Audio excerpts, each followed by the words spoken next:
A leader has to take the risks. Knowing your friends, Yes. I would imagine Yes. you did, you know? Yeah, and from all over the place. So when I was actually in Sardinia on the boat, we met one of our friend's friend. He lives in London, and he was flying just to go to Burning Man. So Really? he must be a little bit disappointed. So you've been to Burning Man, though? No, before? I have Oh, you not. never been? Really? No, Okay. I'm just very close to this group that they all go. Okay. It's a religion for them. Really? So Fiona Liang, right? Mm-hmm. And you, so that MSW, what does that stand for? It's a Masters of Social Work. Okay. So You're a that's what- psychotherapist. I'm a psychotherapist. Okay. Mm-hmm. All right. So we're going to talk about drugs for 1 hour. All right. We're nothing but no. I'm joking. So I'm also an artist. So I'm prepared I for know, my I know. art show. So No. wherever you want to, talk No, we're going about. to take. I have so many great questions. Honestly, like I have been looking forward to this. Do the line. Oh yeah. Thanks, Max. You are awesome. Appreciate you, buddy. And The lion. The flaming lion. the flaming lion. Well, maybe we don't want to say it like that, but you know. The flaming lion. Okay, where is this? Tools. Let's see. View. Slideshow full screen. Right there. Okay, good. How's So that? good. Everything looks okay? Yeah, so I like to when I get started in the, when I start doing the podcast, I like to just kind of flow into it. So there won't be any, generally there won't be any like, hey, this is wealth on the, I try not to do that. I think I do, but I'm trying to get away from that a little bit. And so we're just going to kind of flow with it, Okay. From kind of behind the scenes to like, we don't even know when it starts, you know what I mean? got So it. I kind of, I like that. yeah. And I think that so that MSW, what does that mean? Masters of Social Work. Okay, all right. And you're a psychotherapist. Mm-hmm. Okay, all right. And so, and you have not been to Burning Man. No. But have you ever been to anything like Burning Man before? 'Cause- I've been so Burning Man's basically a very spiritual big party. Yeah, I've been yeah. to really, really big parties, and I've been to very special spiritual ayahuasca retreats that Okay, are all right. so, but not at Burning Man. Okay, So all like right. I've experienced what Burning Man has to offer, but in bite size, like Okay. outside of Burning Man. So it's something that I do want to experience in my life, but the conditions out in Burning Man definitely makes it's me just think not twice. fun. It's August in the middle of the desert. Yeah. Who It's decided that? crazy. That was like, couldn't we Yeah. do it in like September or October or something like that? I think the whole idea is for them to like And plus, it's embrace. better than you were in San Tropez, so I think you had a Summer, way yeah. better time in San Tropez. Yeah, than- definitely to be more emotionally and like everything prepared for Burning Man is an experience that I definitely need to.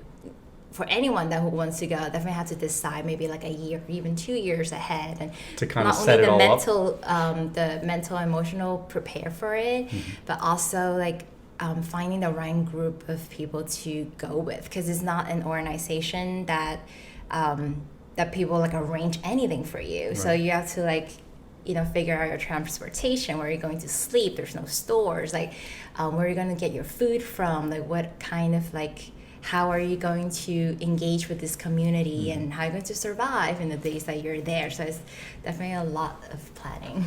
Well, I was fascinated the first time I met you.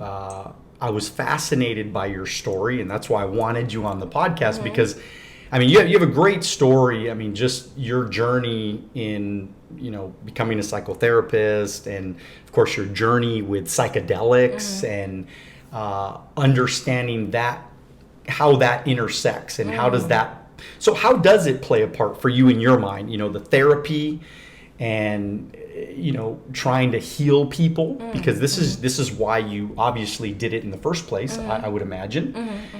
And so where the the psychedelics and the therapy mix and match, and how, is it a healing thing, do you think? I mean, I definitely think psychedelics is a healing tool if we use it properly. Okay. But my exploration with it's actually reversed. I think a lot of people get to know therapy first and then start exploring the world of psychedelics as the tool to heal. But I actually discovered psychedelics when I was still in college. I was pre-med student. I was a bio major, a psych minor, and doing fine arts. I had no idea what I was doing at that time. Right. I was only doing pre-med because as an Asian American, as a first generation Asian American, I was just told that I should do medicine. Right. And So you're telling me that your parents were like, Oh, you're going to yeah. be a doctor or a lawyer? or an accountant, or you, something. or you're never coming back to the house. Yeah. Did you have tough parents though? I mean, were they strict? So I have a single mom, and I didn't grow up with her because she wasn't a single mom. So she sent me back to China when I was only 10 months old. So I didn't really get to know her until in my teenage years. And so our relationship has always been a little bit rocky, at that time. Right. And our communication was just not, flowing per se. Okay. So she was definitely strict, but in a way that really pushed me to rebel again. Okay. So in high school, I was not a good student. I cut school all the time. When I first applied to college, I applied to a 2-year college, and I don't think I got in. So I ended up going to a community college first. Okay, all right. And kind of just rolled with the punches and hoping that I would land a safe job, because there's this growing up as a first generation, my family I've really learned the mindset of scarcity, Okay. growing up.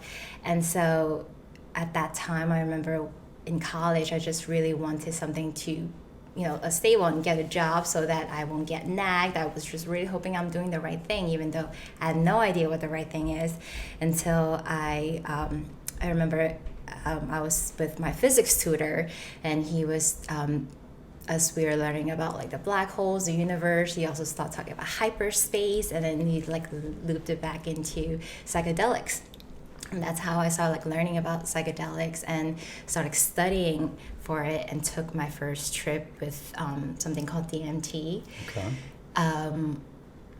Around the age of 22, and that experience really changed my life. And coming back from it was something that I couldn't stop thinking about. It was just something that happened in 15 minutes in real time, but drastically changed my perspective and my reality on everything, and was beyond what I can understand. And at that time, this was more than 10 years ago now.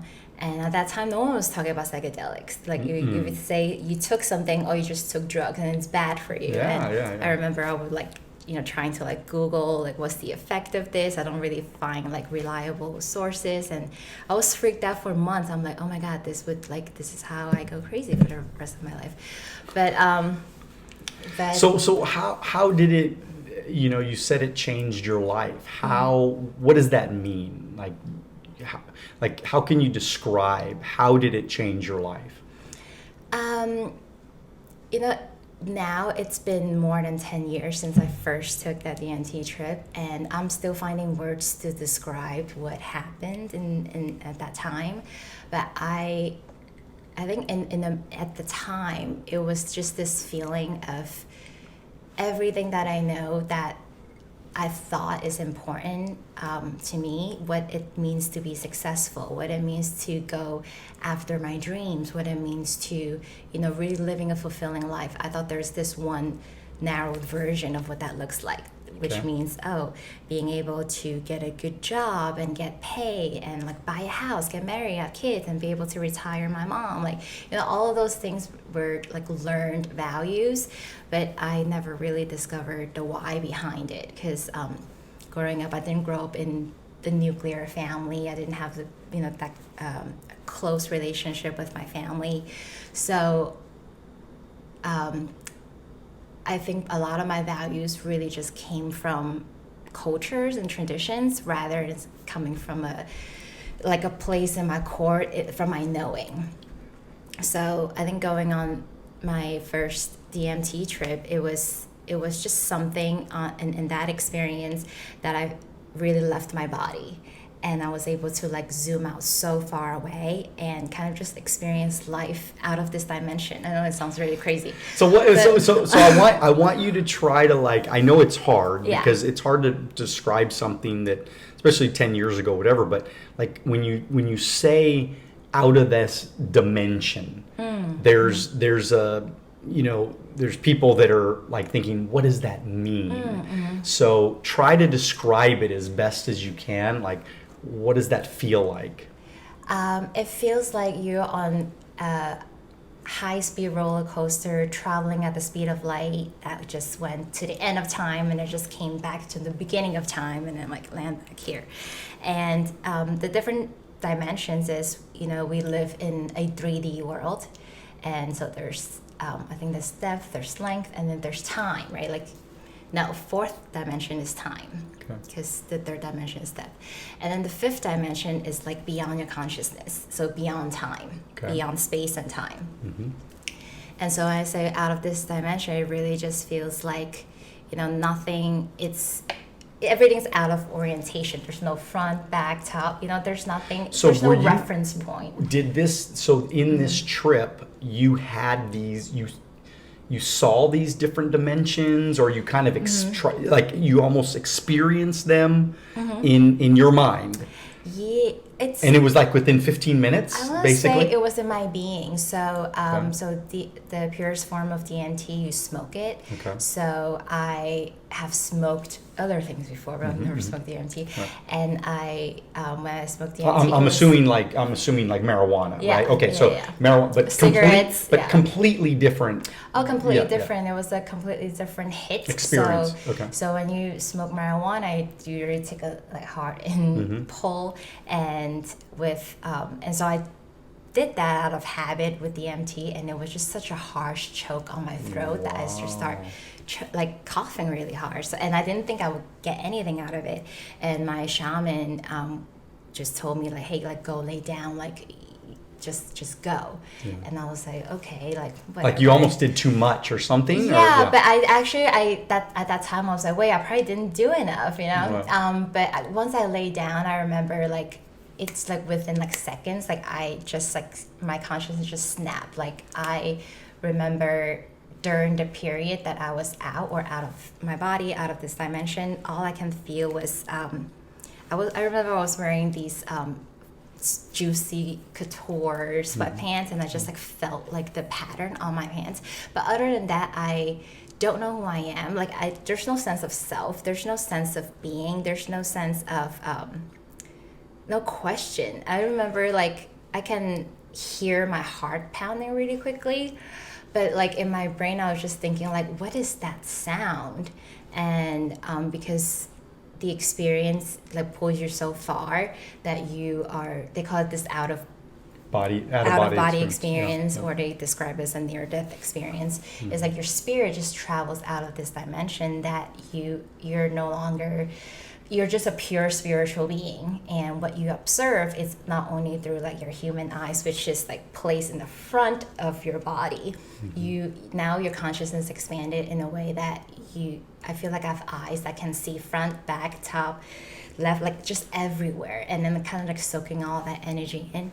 But as this is going on, like everything just kind of happens so fast, right? Like I remember seeing lights, I see shapes that I cannot identify. Which is, it's like really interesting because we can only imagine things that we have a reference point from, something that we've learned. But I've like seen things that I really don't have like words for it. But I remember when I came back from, like slowly like coming back towards the end of those 15 minutes, I remember kind of like zooming out in the outer space in the universe, like finding our galaxy. I mean, I'm not a specialist in like universes. Like I really like don't know what that's like, but I have really vivid memory of like this traveling and then zooming out and like, oh, finding the galaxy, finding the planet, and then I saw Earth, and I remember seeing Earth, like, and all of this is happening so quick, and then the Earth just like turned to located New York, where I was born, and it like start like zooming out like an eagle eye, start like zooming back in, and it went down to like downtown New York in the hospital that I was born, and the room, my mom, and then it just like came out of her, and then like from there it was like I remember seeing like, oh, I learned about plants. Oh, there are these people in my life. Oh, like, and I start based on all the things that I have learned as a child. That's when my memory of self started like coming back to me, and all of that really happened within like split of a second, and then I started coming back. I was like, holy shit. And then I slowly started like open my eyes. I still see like colors on the wall, but I was just like both just like blown away and like dumbfounded about like that experience. I really couldn't talk about it for months. And so a few years later, I decided to go down on a spiritual retreat and the ayahuasca in Peru, and back, that was my, that was during the time when I want to describe, I hit my quarter life crisis. Okay, all right. Because that was the time I was. So what happened? What happened in that time for you? I was in the middle of applying to medical school. Okay. So from not being a great student in high school and in college, I was just trying really hard to catch up, right? And I took like 5, almost 6 years to finish my undergrad degree, and because it was pre-med, there were extra courses, it took longer, and then I had to spend another year studying for the admissions test for medical school, the MCAT, and it was exhausting, and all of that. It was really, now looking back, it was really for a badge of praise for doing the right thing, but I knew I wasn't happy. I just wasn't the type of person to just like study for hours and like do a day in, day out, really a life. I mean, my true being is like really creative, and I want to chase after freedom and create that ultimate freedom for myself. So it's almost like I felt like I was like walking into this box, even though it's like a really prestigious box, and like all my classmates is like, oh, everyone's like fighting for it, and I was not like top student, like I have to try really, really hard just to like make it, right? And I remember when I finally like took my MCAT twice, have a decent enough score, like working on my admissions test, looking at all these schools I need to apply to, and then calculating the amount of money that tuition requires me, how much time I have to work just to pay off my debt. And then I had mentors at that time who were like great mentors to me, like in life and on the subject and in medicine. They would encourage me by telling me like, oh, like don't worry, like that is normal. I'm still paying off my debt when I'm 50, and I'm like, well, that's not something to look forward to. That's not what you wanted. Yeah, it's like I'm curious, Fiona, like when you think about, as I'm a parent, I have a 21-year-old and I have a 17-year-old. And of course, I mean, I did my own experimentation when I was younger. And matter of fact, when you were talking about the out of body, I think that I smoked something that was something else was in there. It wasn't a normal, there was something laced with, the marijuana was laced with something.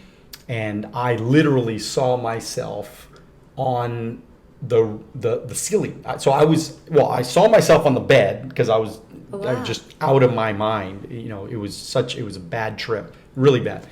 And I was literally watching myself from the ceiling down to me on the bed, and I'm like laying there, and everybody's trying to like take care of me. And were you able to see other people as well? I didn't see. I just remember, like literally like looking down at myself. I was not in my body. It's completely out of my body. And what was crazy is that I didn't drink any alcohol or anything like that. But that night I was throwing up because I was so sick. My mind was just And then I just got to a point where, because that's why, I mean, psychedelics scare me. I mean, really, I mean, this is why I'm fascinated with it, because there is a piece of me. I was offered to go to a retreat a couple years ago, and I ended up not going for other reasons. But I think probably subconsciously, I'm probably a little bit scared, nervous, because I don't want to be out of my mind, you know? And so, but what I was going to ask is that, you know, coming from, I mean, obviously, you know, you're a therapist and you are educated, but coming from like a parent standpoint, and I know you don't have kids, but what do you tell those people that say, hey, look, Fiona, I mean, you know, I wouldn't want my kids to do that. You know, I don't want my kid, you know, say no to drugs, right? I mean, this is what we're all taught. This is what, you know, everybody says. I mean, and so how do you defend that, or how do you address that? I would ask the person, you know, can you remember a time when you were young that you really wanted to, you know, go and explore and experiment something, and your parents tell you no? What did you do? Well, I did it anyways, you know. Yeah, I mean, for me at least. But hopefully my kids, they do whatever I ask them to do. I'm joking, they don't. But yeah, I mean, I would have probably rebelled, you know. So yeah, it's pretty normal. It's normal, and I just wanted to point out, it's such a normal one, human development, and two, it's a normal like psychological development as well. And a person can only develop into its own fullness and its own truthness if they, you know, exercise their own authority and then make the choices that come from a really intrinsic place, however it turns out, whether success or failure. If success, great, but failure, even greater, because they're going to learn something out of that, and then going to point them towards the direction that they're meant to be on. And I, you know, can't speak from a place of being a parent yet, but I can speak from a place of being a daughter, of being someone's child. Was growing up, my family, they don't even speak English. So like, it just points out that there's like a really huge like cultural and traditional and value like difference. And it took me a long time, and in my own like healing journey, and really healing this relationship with my mom, that I came to be able to stand in her place and recognize like, okay, she can only tell me things from what she knows, and she wants the best for me. But at the end of the day, like, if I were to like listen to her, I mean, like, I listen to her like other things, but like when it comes to making my own choices about my life, if I did listen to her, I would be living a very unhappy life right now. And it's not. What would you be doing? I would probably like be in an office somewhere, like whether it's being a doctor, probably not a doctor. I think I probably knew I was going to like quit either like after getting to med school or before, so it's probably a good thing that I quit before. But I actually, after I quit med school, I was in real estate for a few years because I just needed to like make ends meet first. And I would probably just like be doing things that looking for security while trying to still test and search for this freedom and like this level of creativity that I was just born with. And so I either have to like do it in hiding or like just like do it out loud. And so do you think a lot of people right now are secretly unhappy? I mean, coming from a psychological standpoint, you know, are people unhappy that they're sitting? I mean, how many people are sitting in a cubicle right now hating their life because they wish they could travel, they wish they could have freedom, they wish they could just do what they want to do instead of everybody telling them what to do? No. Do you think there's a lot of people like that? I mean, I don't know them as, you know, directly in my life, but just based on pop culture and like the memes that pop out, what's popular, like, yes, like it reflects a lot of reality of majority of people in our world today. And that's why I believe in this work that I do so much, is really, you know, helping people to like find their the intersection between their passion and their purpose, and really like anchor in and feel that. And because ultimately we all really want freedom, right? Not just for ourselves, but for our family, our community, and everyone around us, so we can all just like experience joy in life. And I see this in some of my family members, and it really, like, sometimes it hurts me and it fuels me to really push me forward to do this work, is because I think there were just so many stories historically, down the lineage that we've been told a certain story, we've been primed a certain mindset, we've been so just like primed towards like avoiding fear rather than going towards the love we feel. And so when someone just spends all day long just avoiding the bad things, they're not going to have time and energy and the availability or space in their life to actually open up to the good things that they want. And is that why people stay stuck for so long? Yeah, I believe so. And I think one of the biggest reasons why people stay stuck, not really because it's because they're actually not even aware that's going on. They're just so comfortable with just doing the day in, the day out. It's a habit, instead of thinking like, oh, what can I do to kind of change this? And just like really start believing like, oh, this is my life. And I think that's a really dangerous place to be. Yeah. No, I've seen it for so long. I mean, because obviously I've been in financial for 25 years, and of course I'm a recruiter. So I've always recruited and trained and developed people. This has been my whole life. And I think that it's really sad because people, they go into jobs that they hate and they stay there for way too long.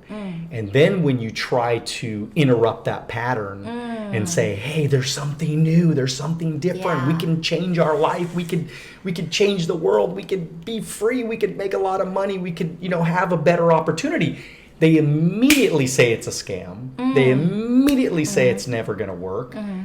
And to me, it's sad because like, if you ever, I never want to get to a place where I feel like I can't do something. If I want to do something, I believe I could do it. Now, it's not going to be easy. It's not going to be, oh yeah, I'll just figure that. I was talking to a buddy yesterday, and he does jujitsu, and I'm thinking about doing jujitsu because just as a kind of just another skill that I want to try to get good at. I have a lot of free time and I have a lot of energy and I'm still youthful, and so I'm like, maybe I'm going to try it. I was talking to him and he's like, yeah, you could totally do it. It's amazing when you talk to successful people, they're like, yeah, you can do it. I believe in you, man. You talk to somebody that's broke and poor and miserable and depressed, and they're like, oh no, that'll never work, man. Oh yeah, forget that. There's no possible way that can ever happen. And it's sad because there are so many great opportunities. I mean, we were talking before we started, we were talking about travel, and you travel so much, and your boyfriend is in, where's he, Europe right now, or England right now, or something like that. And so it's pretty cool that you're able to experience so many different places, because I think that one of my blessings is that I can travel a lot too, and to be able to see different cultures and how they live, and know that we're not the only people. Americans are not the only people on the planet. I love America. I'm a patriot. I mean, I love this country, greatest country in the world. But there's a lot of other places to see with amazing people, with good cultures, good, experiences, and I feel lucky that, so what's one of the coolest places that you've been able to travel to? Oh, I mean, there's so many there. I enjoy so many different places for different reasons. I love to see art. I love great food, but the places I enjoy the most are, the places where I get to like meet really cool people and be friends, or meet my friends there, so we can all kind of play together and kind of just really experience that joy. I don't know. Like, do you like Asia or Europe? I mean, because just speaking outside of America, I mean, do you like Asia better? Do you like Europe better? What would you? They're also different. I would say, like, for experiences, I never like love like Europe. They have their like lifestyle, like the quality of life things like down. So like everything. They're very relaxed. in Yeah, they're Europe. very relaxed, and like their products are like really refined. Their experiences are great. In Asia, like I really like the people, especially in the Philippines. I love the Philippines. Really? Okay. So my last year in graduate school, we actually did a women's health studies in the Philippines in this really small island, and it's called Siargao, and it's still pretty underdeveloped, and the airport's like super small. There's like no really hotels really anywhere, and the whole village people just like walk to places by foot. There's no like really big stores, but I've never met a more like warm and open-hearted and like really community-based people together, and to me it's really special to experience. Yeah. Philippines is on my bucket list, so if you guys ever go back, have me come with you, because I next year. I have a lot of agents in my business from the Philippines. So I mean, I've been asked to go to the Philippines many times. I just never did it, but I really want to go because I've heard so many amazing things about the Philippines. So now, how does the travel, the psychedelics, your childhood, your schooling, how did all of that play a role in now what you really is your passion is art? You're doing a lot of art, and you're an amazing artist. I've seen your work. Thank it's you. so good. By the way, she has a coloring book that is awesome. You can get it on Amazon, and I actually, right when you told me that day, I ordered it on Amazon, and Thank you so but much. it's really awesome. I mean, you did, but your art that you do, how would you describe it, and how did it play a role? I mean, how did all those other things kind of influence you in your art? So I think tracing back to when I was a kid, I think art was really something that I know I have an affinity for ever since I was a kid. I mean, I drew. My mom's a seamstress, and so when she would be sewing, like I would just like stitch together like paper, like I just really like to be creative.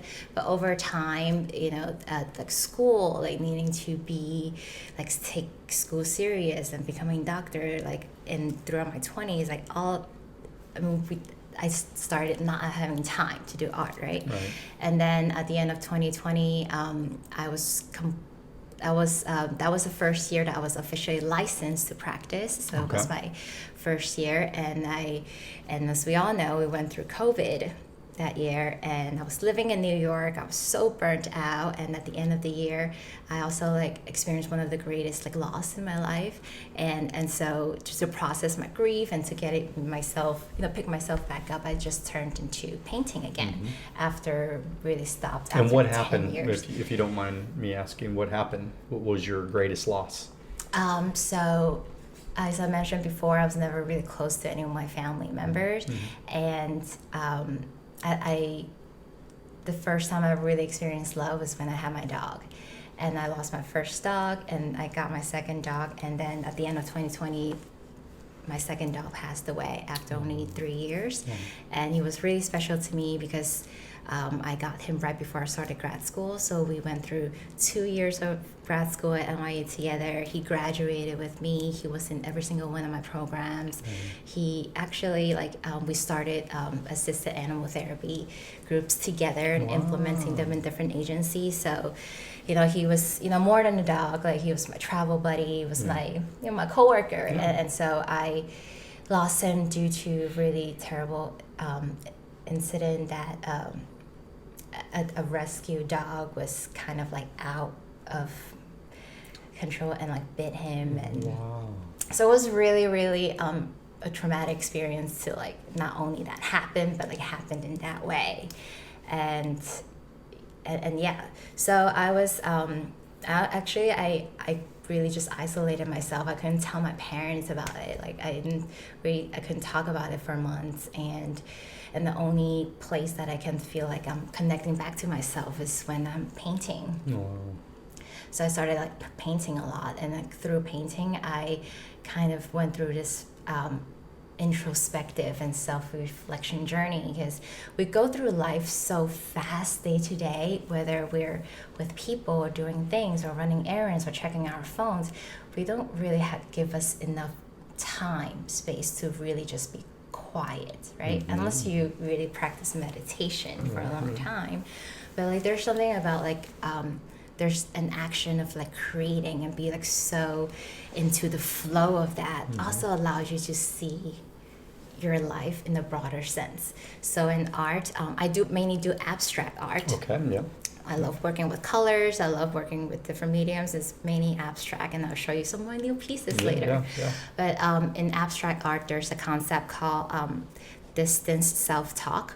So in psychologically, what it does is like when you look at an abstract painting, because it's not clear what it is, everyone who sees a painting would have their own interpretation of it. I mean, like colors usually like kind of dictates the mood, but like personal experiences also influences what you see. So, they say, research says if you kind of like really drawn to abstract art trains our mind to do that, to be able to like read stories or create or reframe things and ideas in a way that you might never seen before. And and ever since then, like ever since knowing that, I just wanted to like create even more art and like inspire people who haven't painted since they were 5 to even create art. That's why I created that coloring book. That coloring book also has like affirmations that really helps us to really like meditate. So yeah. Is there a reason why when I look at abstract art, or even I could even be in a bathroom taking a shower, and I will look at the marble because that's abstract, right? And I will look at that and I always see faces, so I don't know why. I don't know if there's something, in my weird about my brain, or I see faces all the time. Person. Is that what it is? Maybe. Yeah. I mean, I love people. I just always, it's crazy how I can look at stuff and this is just really funny. I mean, in my last house, on the ceiling, it was kind of like a textured ceiling a little bit. And I could see a leprechaun. I could see a little leprechaun with like a hat, like a little leprechaun hat in the ceiling, and I saw it. And once you see it, you always see it. And once I saw it, I was like, every night. I mean, I could look up there, and I'm like, that's my lucky leprechaun up there, So it's just weird how I could just. So I love abstract. Amazing. I love abstract art. I love your art because I think that again, you could have your own interpretation of whatever that is, as long as I mean, even here, there's so much art in the halls and things like that. There's so many beautiful pieces of art, and I think that art is so important. I think a lot of people don't take the time to really appreciate art. Now, I probably appreciate it a little bit more because I'm a cartoonist. So I draw cartoons. I was going to become a cartoonist, actually. There was a piece of my life right out of high school, actually. Tried to start my own comic strip, and I tried to get syndicated. So cool. But back then, we didn't have YouTube back then, so there was nobody to teach you, the stuff. Everything, you can learn everything now. Now it's YouTube University, right? But back then, I just had to read books, and I didn't know anybody in the industry. I had no connections, so I sent out all of my comic strips to like 20 or 30 different syndicates, and of course, I got turned down on all of them. But I didn't have that mental fortitude that I learned later on in life to be persistent and to look at failure as no big deal, just keep moving forward. And so I quit, and then I went back to college, and then I just played baseball. That was my other love, was baseball and art. But I appreciate what you do, and I appreciate artists because I know how hard it is. It's not easy to do. I mean, it takes a lot of emotion. It takes a lot of talent, especially if you're dealing with realism. I actually really enjoy a lot of realism too, because I really can appreciate, holy shit, man, to be able to make an eye look like an eye. Skills, yeah. That's skills, big time, right? And so But as far as like, so what's the next step for you in your artistic journey? I mean, do you want to have before we go there, Okay, I yeah. want to know when Yeah. was the last time that you drew a comic strip? Wow, drew a comic strip like forever. Uh-huh. Draw a cartoon, Uh, probably a couple weeks ago maybe. Okay. Because I doodle a lot. I'm a total doodler. And and I love my iPad because I can draw and I have the pen and everything. So I can draw, and the apps now are so good that I can literally sit there and draw anything I want with any type of pencil, pen, marker, whatever type of thing that I want to do. So it's nice for me. So. yeah, that's so nice. I You need to enjoy do it. that more. Maybe we can collaborate and do Well, maybe, who knows? yeah. So what's the next step? Like, what do you want to like be in art galleries? Is that kind of your next step for you? You want to start stepping up your game on that? Yeah, so I am. So review. I'm actually going to have my art display at Art Basel Miami this year, in the first week of December, and I'm also preparing for the Beverly Hills Art Show for next spring. Okay. So that's for art. Yeah, like that's really for art. I mean, I think art is just something I really enjoy doing. There's something that you do, like you don't need to get paid for it. Like you just do it for fun because it makes you feel so good. Art is that for me. So I want to play the long game with that. But most importantly, so I do also like host like paint nights like for friends every season whenever I can. My biggest hope is like I can continue to do art and recruit all my friends to just create whatever it is. It doesn't have to be painting, and then we just and keep on inspiring people to tap back into that part that really lights their passion and just doing what they love. That's my art. And then on my therapy side, I have taken a break of doing like one-on-ones and or small group coaching this season, is I am launching digital courses online. Cool. So it will be coming later on this fall, winter.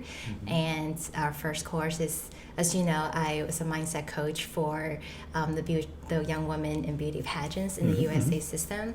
And I wanted to, my first course is it's really geared towards creating a course that guides young women on a self-discovery journey of really discovering what it is that matters to them, finding out who they are, and practicing really like shape their life in the way that serve their highest, right. and create a community to maintain that. And so tell me, like, what is the process for a young woman? I have a daughter, she's 17. What is the process of discovery, and what sort of little things do you maybe ideas or tips or for a young woman to become who she wants to become? What sort of advice would you give a young person? For a young person or a young woman, or yeah. Well, so the journey of self-discovery is not non-gendered, right? Okay. Like we all go through this. A self at the very beginning, that when you're on the verge of embarking on this self-discovery phase, usually happens around like teens, 20s, maybe like in the 30s. But everyone's journey is different. Some people never really had the opportunity or that privilege to even have the freedom to explore, right? But wherever you start, you will know that there's something in your life that you're not happy about, or there's a change that you want to make and you're not sure what it is. And so the first step is to really start reframing the things that we are grumpy and not happy about, to being curious about why am I feeling this way around this. So start off by asking really curious questions, starting a habit of, instead of stating judgments in our own heads, start stating them in curious questions. Like, for example, like a young woman is maybe just not happy with her looks, or so social media probably, I mean, so great comparing example. with all these different people. So for example, social media for young people, a lot of young women experience that they place their value on how much validation that they receive in this virtual world, right? How many likes did they get? Yeah, how many likes, and I think a lot of time has a lot to do with their immediate circle of friends. Mm-hmm. So if you know, I mean, I just speak from experience. I work with a lot of young women in the pageant world. Many of them are, I mean, it's a mixed bag. You have like the scientist that's still going to college, and then you have like the social media content creator or models or actresses where their online social profile is just more like chiseled, right? Yeah. And sometimes you can go into a competition game of like, oh, but this girl is more likely to win because like she is a model, she's like signed with this agency, she has this many followers, but it plays such like a skewed reality in our head, right? But instead of making that assumption that is the quality of what makes a girl wins in a competition, start getting curious of, you know, maybe asking of like, oh, but okay, this girl's like special in her own way, and what makes me special? Right. And start really asking questions that instead of directing outward to the things that we can change, direct the question inward in the things that we can. Mm-hmm. So you're saying a young woman needs to ask like, okay, what's great about me? And start asking herself what's great about herself. Is that kind of what you were saying, or? Really start asking the question, actually, just knowing that like her work, like she's already enough, right? It's not really a question about like, whether or not like I'm enough. Okay. But more so about like knowing, asking the curious question, oh, if I don't feel 100% or if I don't feel 100% confident, what it is that I'm lacking, or what is it that I need for me to fill this cup? There's a lot of times where we're just looking in the wrong places. Right. So what would be an answer from a young woman, like for example? Can you give me a specific? Well, like I don't know. I mean, I guess just looking at the social media aspect, because I mean, so obviously social media is a tough situation. I mean, you know, it could really, really mess with a young person's mind about what's important. You know, and look, I think it's anybody. I don't even think it's young people. I think it's everybody. I mean, as a matter of fact, I actually just recently, this last month, I turned off all my likes. I don't even look at the likes anymore. Yeah. Like literally, like I think likes should just be turned off. Honestly, like it means nothing to me. Yeah. I'm doing my content because I like to do it, and I feel like I'm bringing value. And if I bring value to one person, then cool. If I don't, then that's okay too. You know. So, I think that it's messing with people's minds because they're doing something for the validation versus just doing it because they love it. You're not painting because you want the validation of the paint. You're not painting so that I can say, oh, that's a great painting. You're painting because it's allowing you to release your emotions or release your creativity, you know, so that you can, you know, enjoy that process. That's it. That's all. That's why you're doing it. Now, if somebody comes by and says, hey, look, I'll pay you 10 grand for that. Yeah, we'll take it. You know what I mean? But you're doing it because you love it, you know? And so a young woman that is maybe feeling bad about herself, or even a young kid, a young man, right? Man or woman, that doesn't feel good about themselves because of what they're seeing online. Or even there's a lot of young kids that they won't even post online because they hate their looks so much, or they hate the way they look, or they hate their hair, or they hate their skin, hate their whatever, you know what I mean? What do you tell them? Like, how do you get them to pivot on that? Because social media is not going away. It's going to be here forever, and we're probably going to be engaged in it for a very long time. I mean, obviously people can take detoxes and all that kind of stuff, but the truth is people are going to be online. A lot of businesses are online. I mean, this is how you create business. I mean, we're online right now. Somebody's, you know, gelling out, watching us right now. You know what I mean? So how do we wrap our head around all that? Well, I would say, you know, everyone's path is different. And, you know, if someone were to come to me and say, like, hey, like, my kid is really depressed over, like, her likes on social media, which I do, you know, I would suggest to get really curious about what makes that's so important for the young girl or the young man or whoever it is that kind of like feel. Well, she says to you, she says, I just, everybody else is getting so many likes and I'm not getting very many likes, and what's wrong with me? There must be something wrong with me. And, so that's just as a little role play here. This is perfect. Yeah. Oh, that's I mean, that's cool. But are there any, do you not feel, okay, let's say you get like 100 likes, you get more likes than this girl, and then what? Well, nothing really, but I don't feel like I'm pretty enough, or I don't feel like I'm good enough, or I don't feel like I'm as talented as this other person. Are there other things that you do or that make you feel pretty or to make you feel more confident other than social media? So what you're trying to do is you're trying to pull out from them, right? You're trying to pull out like what is the actual issue? What's the actual issue? Yeah. I love it. And I love what you're doing is because this is sales, by the way. So I've been in sales for 25 years. I'm a professional salesperson. I'm the opposite. I need to learn sales. But you're not though. You're not. You're already is she already a salesperson? You're literally doing the technique that every salesperson knows when they're trying to get somebody to buy. Because basically what you did right now is you got me you asked me questions to figure out what is it that I really want, or what is the real problem? What is the real issue?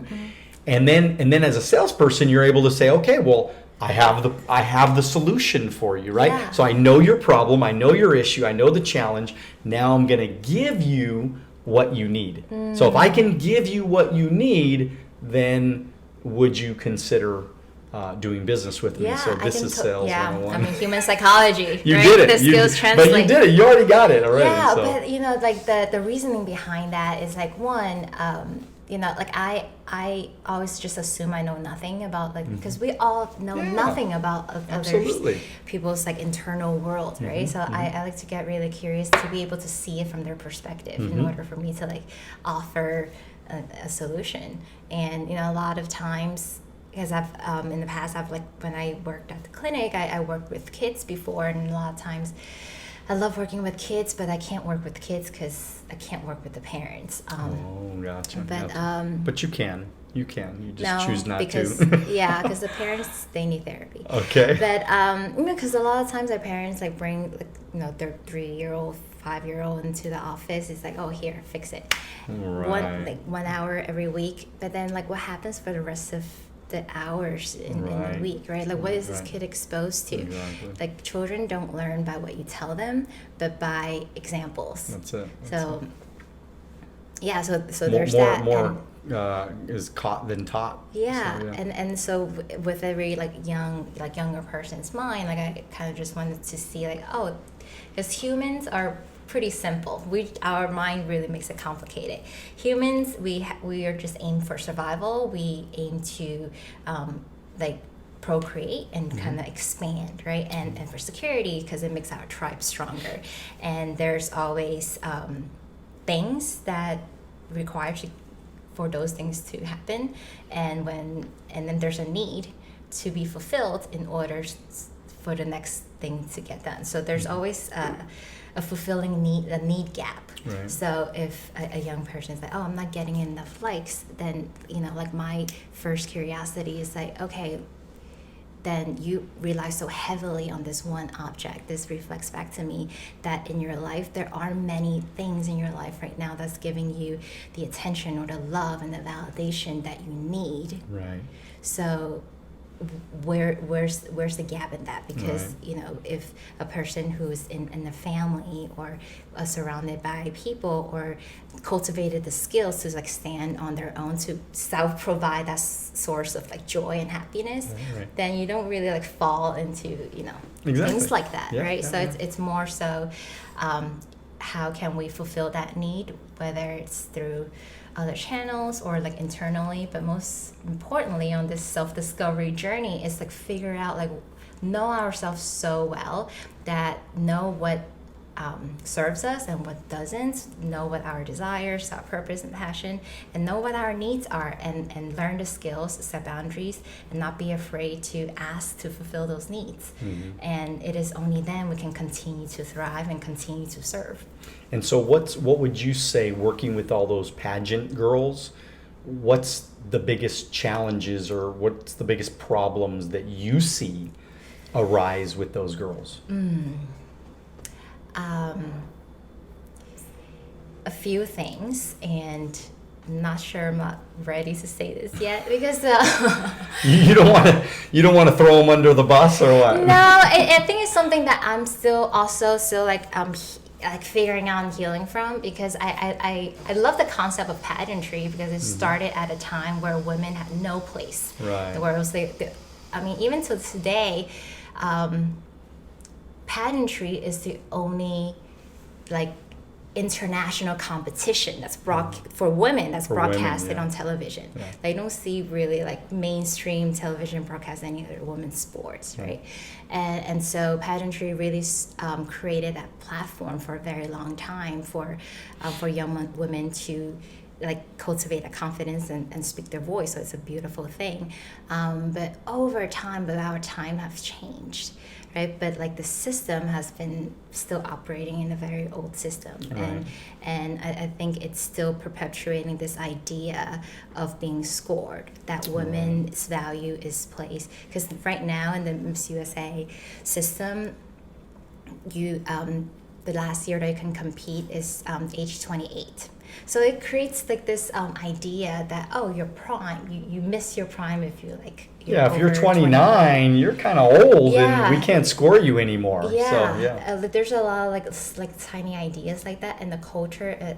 A lot of the more old school people who in pageantry that really still obeys on this idea, oh, you need to wear your hair this certain way and to speak this certain way, and instead like giving them, exercising the empowerment and power for them to be truly who they are and just like really let themselves shine. They really mold them into like, they're like little robots, you know. They're kind of all Yeah. doing the same exact thing. Yeah. They're doing the same walk. They're doing the same smile. They're even answering questions the same, right? There's it's like there's it's so a scripted. template, you know, It's so scripted. You have to it's be so trained, politically correct, and it's like, yeah. Yeah, I mean, I feel like, there are definitely like outliers, but, it's not the individual girls, but it's more so like the culture of it. It really does, shape especially the aspiring young girls who look up to them.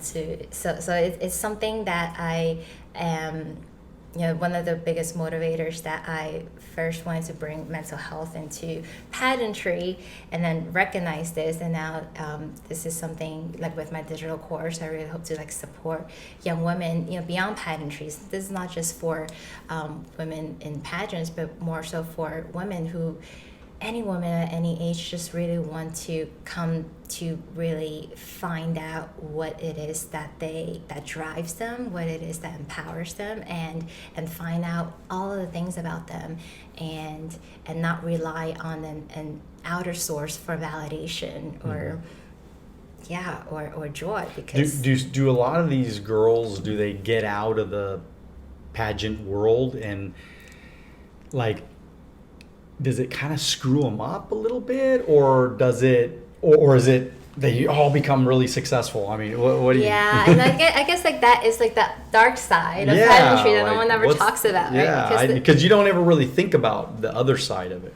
So actually that's a really good point. I actually never talked about this, but I mean there's a few that become really successful afterwards, but then there are way more that after they give up their crown, they kind of really fall into this depression that is unrecognized. Like, it's hard to recognize because they create, pageantry has this culture that whenever we see each other, it's like, that there's this like very jolly, like upbeat, they don't have this reputation to keep up with. And, the current reign, like, state title holders or like Miss USA, you know, after a whole year of like glory that you wearing a banner, you wearing a crown, and I think sometimes when the girls don't mentally prepare themselves to realize like, oh, I am just a representation of this crown, this sash. I'm just you know, someone who's representing this, but I am not this. So many girls, like, you know, they're really young, right? Yeah. They're still kind of I mean, just going I have through a so niece much. that she's been doing it for her whole life. I mean, ever since she was probably 7 years old or something, and now I think she just graduated high school, so she's Yeah. been doing it her whole life. Yeah, and there's a lot of girls who, and then they become so close to winning. And I know these girls, I've seen these girls that year after year, they put in the hard work. There's so much money too So much that money. the parents put into this thing with really no financial payoff. I mean, there Yeah. really is not. I mean, to me, it's. I mean, you know, I mean, it's. I don't want to say exploitation of young girls, but I mean, let's be honest, it can be. And the other, like, I would say the same thing with like college sports. I think these colleges, they're making so much money on these college athletes, and then the college athletes are broke. They're poor. They got no money. And the college is making billions of dollars. I mean, with these TV rights and all these different, they're on every major, you know, network, and they make no money, and they're broke. And I mean, some of these kids, like, literally, they're like stealing. But then on the weekend, they're on TV. They don't pay them. So I think some of that's changing right now, but I think there's some legislation to try to change that stuff. And but, I think that's why I'm really grateful for social media also, because now there are like broader channels that really allows you know, these unjust to see the light. So there's a platform to like voice their concerns, because this happened with the Miss USA pageant last year. I don't know if you've heard, but there's a scandal that happened with the rigging of the pageant, which they later on found is not true. But the new president last year, she was a former Miss USA. Her husband was accused but confirmed of been sexually harassing the girls while they're there for, and not just 1 year. It's because, you know, they've kind of been around a lot of years, the events for a few years, and all of this come out, and it only takes one girl to kind of just be brave enough, like, oh, this is not something. right. I think gymnastics had a big scandal too. Yeah. Like the most famous coach. Oh yes. They found out that this guy's been doing not so good things to Well, girls all these years, you know. So yeah, girls got. I mean, you know, it's tough being a girl. Would you say it's tough being a girl? Or is this new different. world, I love being a girl. or this or is this new world though? Because I look at like the new world. I think women got it good right now. I think women got it good. I do agree with that. I think it's tough being a girl, but it's great being a woman. There you go. In There you today's go. world. Yeah, because women, to me, I've been saying this for a while. I mean, women are like, this is the decade of the women. I mean, women are calling the shots. Women are like, they're doing whatever they want to do. They're getting paid more than they've ever been paid. I mean, they're, you know, CEOs. They're, you know, a lot of the sports. I mean, now I don't know why though. I mean, to me, I don't think it's right, these transgender playing in the sports with the women. I don't know. What are your thoughts about that? Like, is it okay if like a big burly guy is like swimming against, you know, a woman and I mean, he I wins? feel like if he's like a transgendered, really,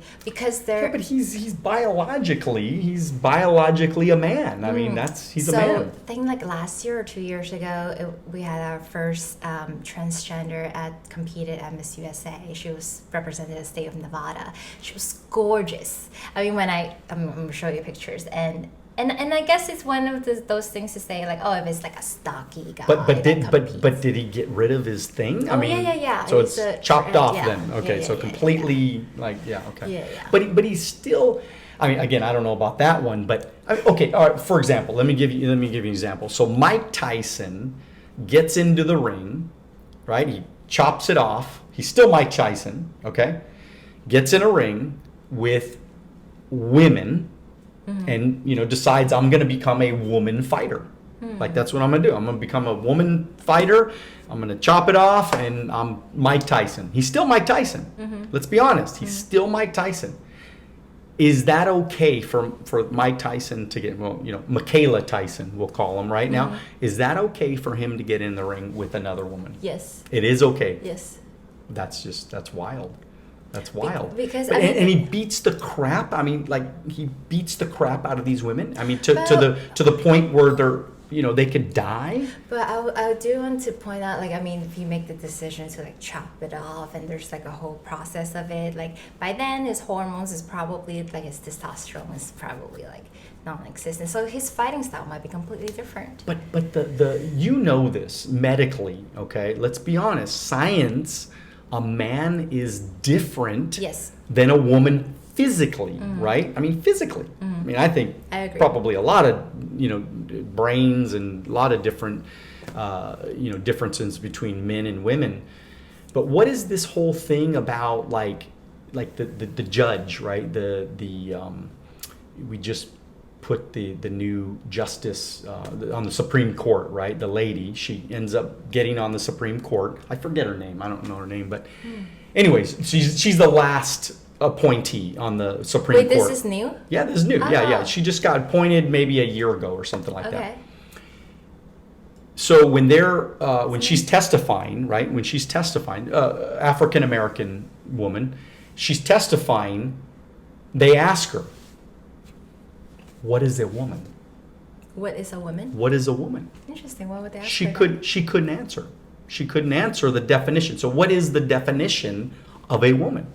Why would they ask her that? Well, because, I mean, they want to know. I mean, they ask them all kinds of stuff. I mean, she's going to be the Supreme Court. I mean, she's going to be on the Supreme Court. They ask you everything. They want to know every piece of your life. They go in your past. They want to know every single question that anybody would ever ask you. Why? So what is a woman? How come she couldn't define a woman?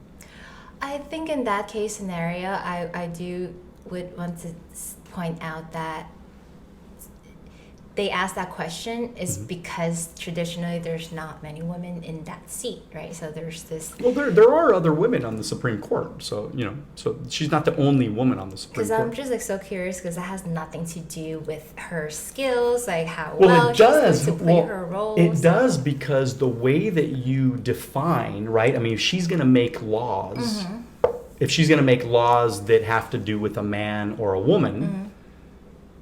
How do you you have to have some sort of reference point of how you define it.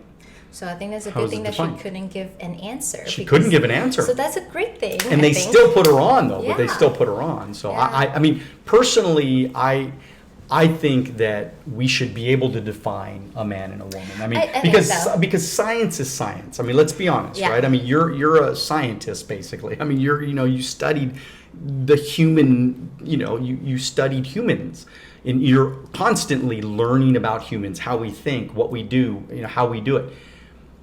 There has to be a distinction, because if we don't get to a place where we don't even know, we don't even know who's a man and who's a woman. So that's I was going to say, just to point out, because that is a very different subject matter, because one is biological, the other one is ethical, right? And the ethical part, depending on, like, your culture, jurisdiction, it could be all types of discussion.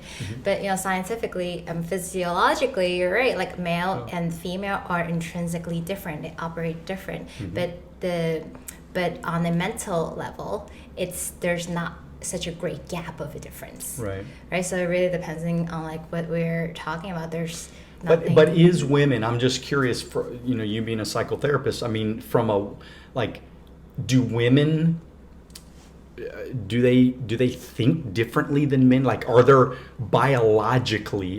certain maybe hormones, or there's certain I don't know, just the way that the Creator God made us?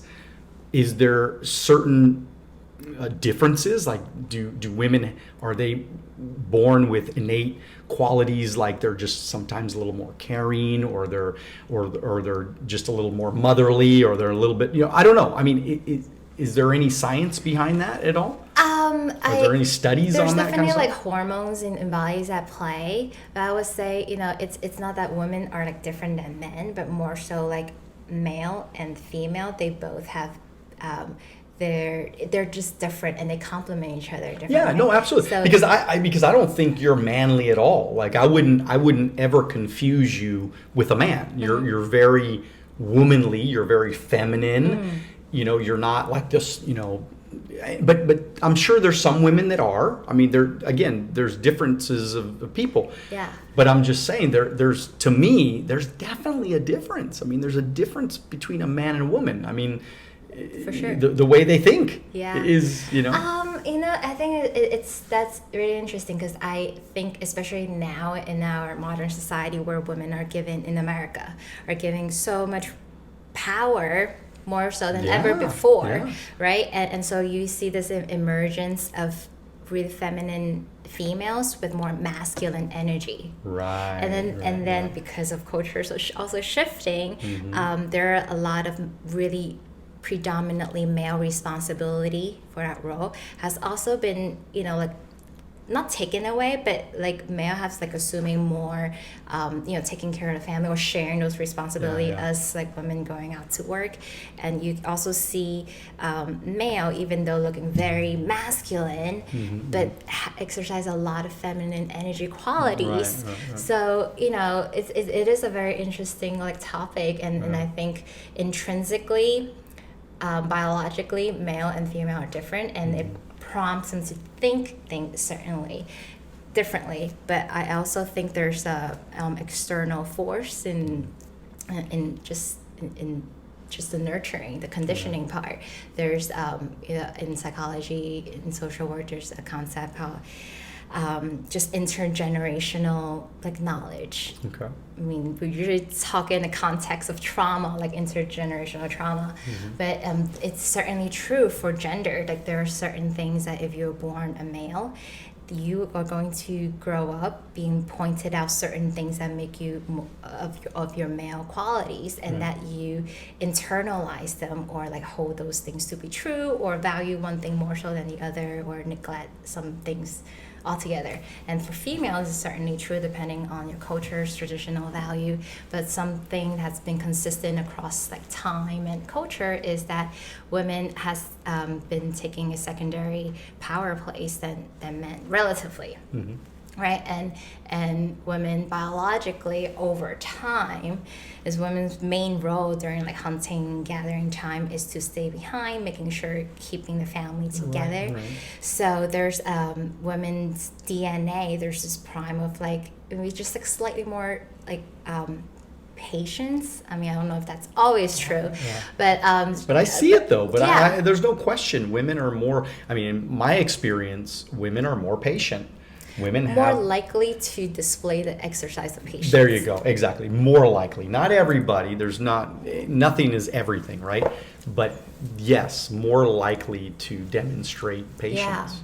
And I think like us, but our DNA also kind of just like gets improved over time. I don't know if you like ever heard this book called "The Species" by Yuval Harari.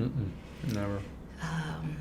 I'll send it to you. What's it called? It's about like the human sapiens. Okay.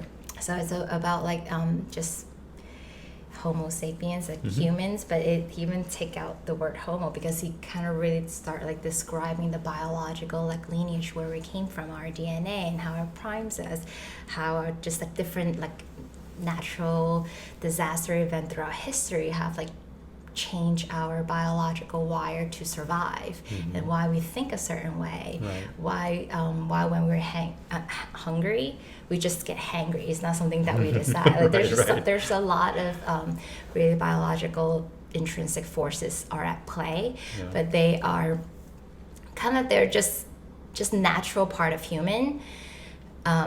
So kind of for individuals to cultivate this self-awareness is so important because then you can distinguish, is this just like me being a human doing a human thing, or is this just me like what I really want? Because sometimes those things feel so similar, it could be confusing, especially when you don't know the answer yet. Right. Yeah, it's an interesting topic because it's so it's really, really out there right now. I mean, this whole there's a movie called What is a Woman? So you should check it out. It's probably on YouTube. I think it's like one of the most downloaded YouTubes in the history of. I think they put it on Twitter or X. So, but is it a movie? Yeah, it's a documentary. It's called What is a Woman, and it's actually very interesting. I think you should watch it, and I'd love to get your take on it, just your thoughts on it. But I just think that we have to, especially like, teachers are an authority, so we got to be careful because they're sometimes, like you said, if we're priming or if we're telling kids that this is what you need to be, or then the kids just internalize that and say, okay, this is what I'm supposed to be, instead of being what we want to be or what we desire. Kind of like you're saying, like a teacher might say, well, you're stupid, tell a kid he's stupid, and then then that sticks with them. And teachers have so much power over children. They have so much. I mean, when you spend 8 hours with this one person all day long, they have so much authority and so much. What's the word I'm looking for? But anyways, over this child, right? No, it absolutely does. One person that really changed the trajectory of my life is my English teacher when I was in high school. If she didn't encourage me to really try harder, I probably wouldn't have graduated. Right. So you had the good part of it. You know what I mean? Like you had a good mentor. You had a good teacher. I think I'm lucky. You're lucky because I think that there's a lot of teachers. I mean, I went through some really bad teachers that and I think that the school system is there's no question the school system needs to be revamped. I think it's old, it's outdated. And we as a society need to come in there and say, hey, maybe this is not working. We need to change some things. I have a really interesting. No, you just created this interesting thought because I've been really thinking about, one of the most important thing of human development is really the self-discovery journey of whether you are intentional, conscious or not, is finding out what matters to you the most. And, operating that way, self-trust, self-value, all of those things are really important things to learn. But we never learned that as a child in school. And I was so curious of what the K to 12 education, how do they implement mental health? Because I didn't really have mental health education when I was in school. Right. But what you said earlier really brought up this point of I don't know, teachers that may have such a great impact on it's just so tremendous. But right now, I mean, I know a few teachers. I mean, as you know, the teachers are not really being treated well, and it's just really sad because children is the future. That's it. Yeah. If you don't, I mean, I don't. I mean, I know this sounds crazy because you're. How old are you? 33. 33. So you're what is that? Gen Xer or something like that? I'm a millennial. Oh, are you a millennial? Yeah. Really? Oh, okay. All right. So anyways, there's a guy, his name's Vivek Ramaswamy. I don't know if you follow politics that much, but he's actually one of the candidates coming up, but he's only 38 years old. So he's a young guy. I saw his He's a stud. I mean, this guy is a total stud, but he literally wants to get rid of the Department of Education. So it's a crazy thought, but it needs to be revamped. I mean, there's no question. Now I don't know if that'll ever happen, but there's no question because there's so many. It's so outdated, and like you said, there's no mental health being taught. Money is not being taught. Financials not being taught. It's huge. I mean, people are. I mean, Holy kids shit. are coming out, and again, kids are being taught just to go to work, get a good job, do what you're told, And, or else, like for me, like a kid like me, and I think you're probably the same way, right? I mean, the teachers, at least for me, most of my teachers, they turned me off because they didn't know how to teach me. Like my kids went to a private school for a couple of years, and they told them, they taught them based on their learning style. And this was brilliant, right? This is why I don't really agree with the regular school system, because I think private schools and what are those other kind of schools? Like charter schools? Like charter schools. Yeah, that's the word I'm looking for. Charter schools. Those to me are the best schools because how so? Because they are, number one, they're in charge of how they teach. So like, for example, the regular school system, if you look at like LA Unified or something like that, it's this one lady at the top, and then she's telling everybody what to do, what needs to be in the books and all this kind of stuff. So it's like one person is dictating this entire, so if this person is not a good person, right? If this person is not like really knows their shit, they can ruin so many people, right?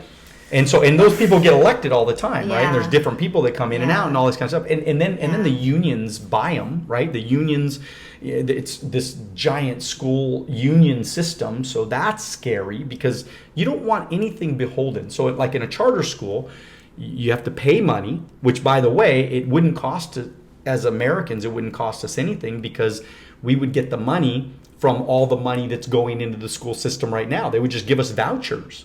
So every parent would get a voucher, and then you would just pay the money with that voucher to go to whatever school you want to. So all these charter schools, they would be completely filled, and in the charter school, you can pick it. So you go and you would, like me as a parent, I would go there, and just like I did with my kids, I went there and I looked at the school, I looked at how they were teaching, I looked at, do I like them? Do I like what they're teaching? Is this how I want my kid to be taught? And then they sold us, come here, because they want our money, of course, right? So, which is a good thing. And so we said, okay, great, we're going to go there. And we took them there, and they loved it. It was an awesome experience because it was they were taught the way that because we're all different, and we all need to be taught different ways.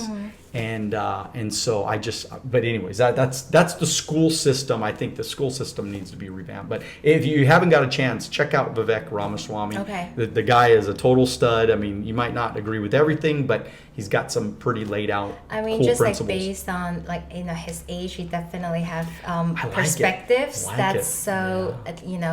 probably exactly what we need. Because we don't need a 70-year-old in office. We don't. We don't need the same thing happening over and over and over again. And that's it. But what you said is so true. It's like the top leader is not operating at their prime or their best. Everything, it's like a domino. Everything kind of just falls. I always see it in like a self-individualistic perspective. Is the same thing as our mind, our mental health. Like if the operation center is not really knowing which direction we're going, not clear on what our values are, constantly scrambling, like don't know where the pen is, then how can we, operate like smoothly and lead a successful life? I guess that applies in different scales. Well, I think you got it down. I think that you're, a lot of great things are happening to you right now, and I want you to tell everybody. Okay, so talk to the camera for a couple of minutes and just let them know, number one, how to get a hold of you. Oh, by the way, if you are watching this right now, make sure that you like and subscribe.